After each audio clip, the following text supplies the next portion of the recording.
Halo guys, jumpa lagi bareng gua Iid Muhyi di Mitra Sepak Bola.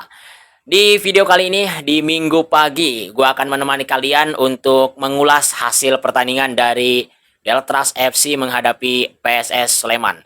Ini laga super big match yang tersaji di Stadion Gelora Delta Sidoarjo, di mana skor akhir 1-1 dan perjuangan dari PSS Sleman berbuah hasil di penghujung laga ketika Yunus Movo sebagai pemain yang masuk dari bangku cadangan berhasil mencetak gol di ya hampir tinggal tersisa 1 menit lagi gitu ya di additional time di babak yang kedua itu.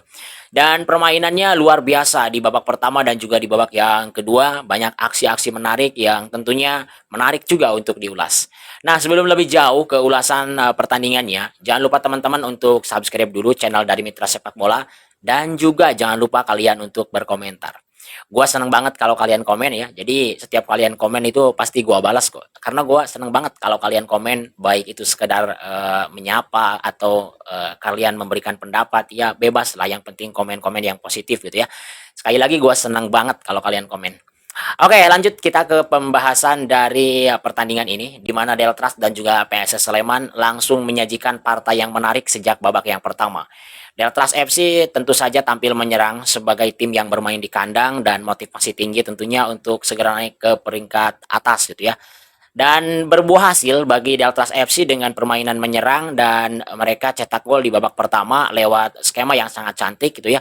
Ada umpan dari seorang Rian Lopez yang menuju ke sisi sebelah kiri penjaga gawang dari PSS Sleman, dan di sana ada Tito Hamzah tidak terkawal, lepas dari kawalan para pemain Sleman dan berhasil mencetak gol. Nah, permainan dari Deltras ini cukup mengesankan di babak yang pertama ya, karena ada beberapa kombinasi passing yang sukses, kemudian umpan-umpan direct yang sukses. Jadi permainan luar biasa dari Deltras di babak pertama ya. Peran dari Bima Ragil sebagai seorang pemain gelandang gitu ya, gelandang bertahan tepatnya sebagai seorang breaker di sana, pemutus serangan-serangan dari Sleman ini luar biasa.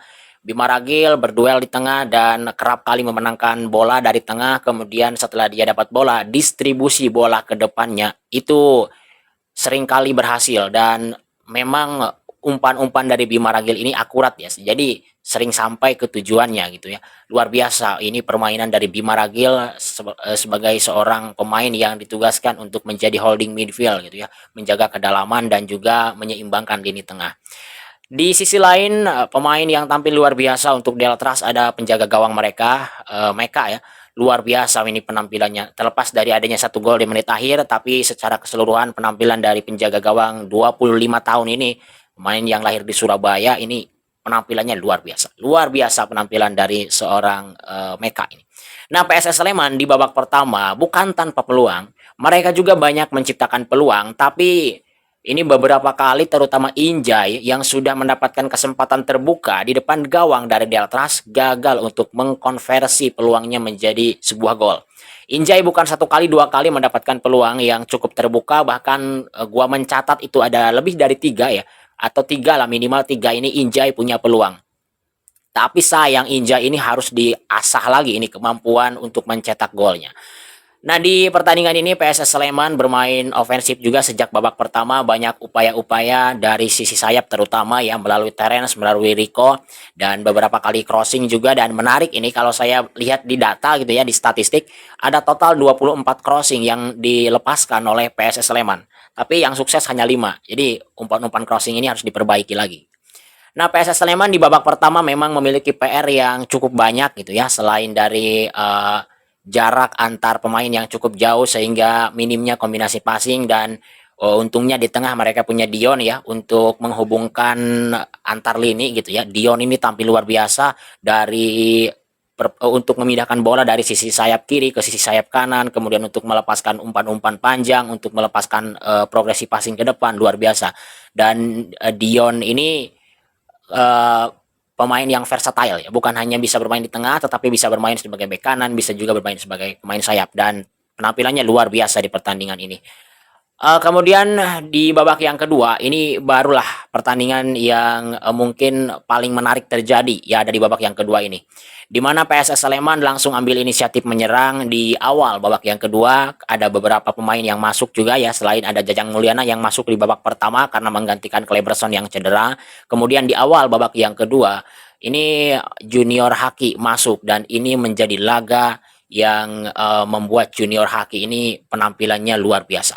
Laga yang, apa ya, laga yang sukses lah untuk Junior Haki di laga ini dan ini Junior Haki kembali membuktikan kualitasnya. Mungkin di next match gitu ya, Junior Haki bisa starter ini karena luar biasa penampilan dari Junior Haki, datang dari bangku cadangan memberikan warna yang berbeda untuk permainan dari PSS Sleman, kemudian, kontribusinya sangat besar untuk PSS Sleman terhindar dari kekalahan dan berhasil mencetak gol penyama kedudukan.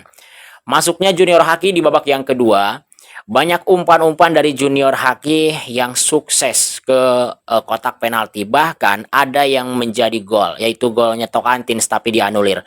Selain umpan-umpannya, Junior Haki juga eksekusinya ini luar biasa. Sempat cetak gol ini sebelum akhirnya dianulir ya. Junior Haki cetak gol dulu, tapi akhirnya dianulir karena ada pelanggaran. Penampilan Junior Haki benar-benar luar biasa di laga ini dan kemudian PSS Sleman terus menyerang dan mereka mendapatkan keuntungan. Ketika Deltras FC Sidoarjo kedatangan musibah itu ya karena satu pemain mereka diganjar kartu merah. Ini yang mengubah permainan dari Deltras FC yang tadinya berani untuk menyerang, berani untuk bermain ofensif, akhirnya mereka harus bertahan karena bermain dengan 10 pemain. Dan tentu saja ini kesempatan dari PSS Sleman. Nah, setelah terjadinya kartu merah itu, PSS Sleman langsung mengambil respon untuk mengurung, mengambil kendali permainan dan bertubi-tubi melancarkan serangan. Berhasil apa yang diupayakan oleh PSS Sleman dengan mencetak gol, kemudian memberikan peluang-peluang berbahaya, tapi sayang sekali golnya itu dianulir terus ya. Ada gol Tokantins dianulir. Tuh gol Tokantins itu setelah adanya kartu merah dari Deltras langsung direspon oleh permainan menyerang dari Sleman dan berhasil cetak gol tapi dianulir oleh wasit karena offside kalau tidak salah terlebih dahulu. Dan ini umpan dari Junior Haki.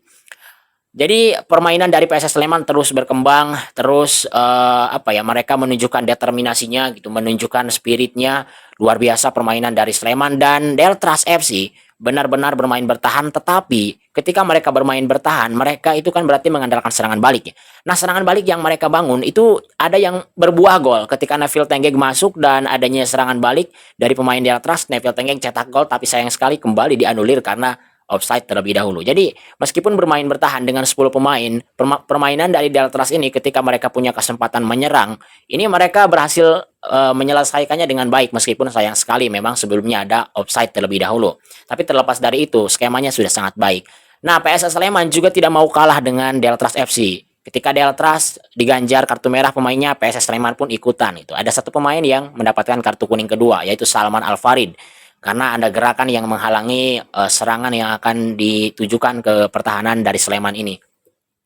Setelah Sleman diganjar kartu merah, jadi 10 lawan 10 nih. Tapi Sleman kan upaya mereka ini untuk mencetak gol. Mereka tidak mengendorkan serangan-serangannya, mereka tetap pegang kendali, mereka tetap bermain menyerang dan terbukti ada peluang-peluang kemelut terjadi beberapa kali di depan dari gawang Meka dan berbuah gol di penghujung laga. Di mungkin tinggal 1 menit lagi atau ya beberapa detik lagi gitu pertandingan usai.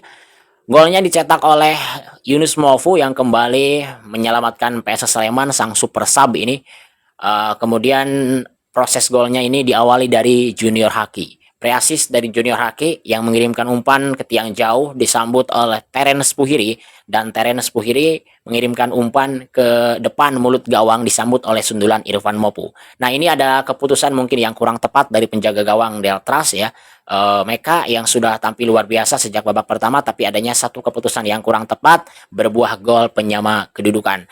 Jadi permainannya luar biasa bagaimana PSS Sleman mengambil dominasi permainan di laga ini meskipun mereka sebagai tim tandang dan mereka menciptakan banyak peluang bahkan tuan rumah terus dikurung sulit untuk keluar dari tekanan terutama di babak yang kedua dan minimnya chance created yang dilakukan oleh Deltras FC. Jadi secara data gitu ya hanya ada 3 kali chance created yang dimiliki oleh Deltras FC Sidoarjo. Sementara PSS Sleman punya 9 chance created dan mereka punya ball possession cukup tinggi, kemudian total shootnya juga cukup banyak ya, 19 shoot, 6 diantaranya on target dan 1 menjadi gol.